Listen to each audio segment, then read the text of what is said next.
And we are continuing to follow breaking news this midday. 3 construction workers are dead after a scaffolding collapse at the Port Arthur LNG project in Sabine Pass. At least 1 other is still in the hospital. That's according to city ambulance. Thank you for joining us. I'm Mark Armstrong. Investigators say that the scaffolding platform gave way about 2 this morning.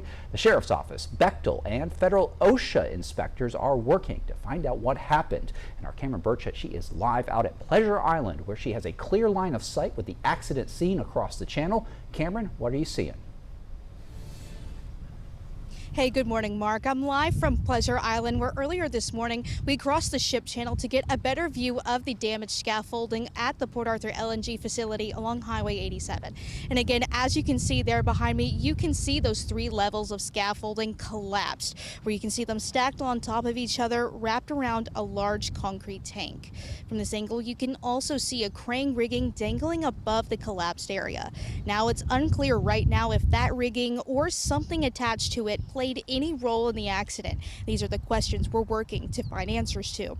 Investigators have not said whether a load may have fallen onto the scaffolding or if this was a separate structural failure. We now know this morning, just like you said, Mark, that 3 workers were killed and that there are others injured. Families are being notified at this time. This is really early in the investigation to make any type of determination. The facility will be investigating, OSHA will be called in, Jefferson County Sheriff's Office obviously investigating as well. And it's unclear if OSHA is on scene yet. We're expecting more answers as the investigation continues. The site remains active, but the area around the collapse has been shut down. We're going to continue to keep you updated with all the latest information about this collapse at the Port Arthur LNG facility. Be sure to stick with us on air and online as we learn more.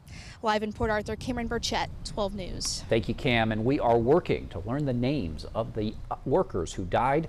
Here is what we know right now. City Ambulance Vice President Andre Ruby, he tells 12 News that 2 workers died at the facility and another was rushed to Christus St. Elizabeth, where Judge Collins told us he died as well.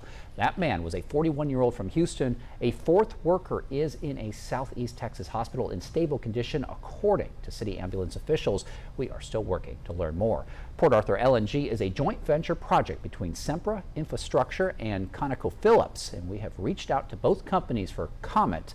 Bechtel, that is the contractor building the facility. 12 News is also awaiting comment from them.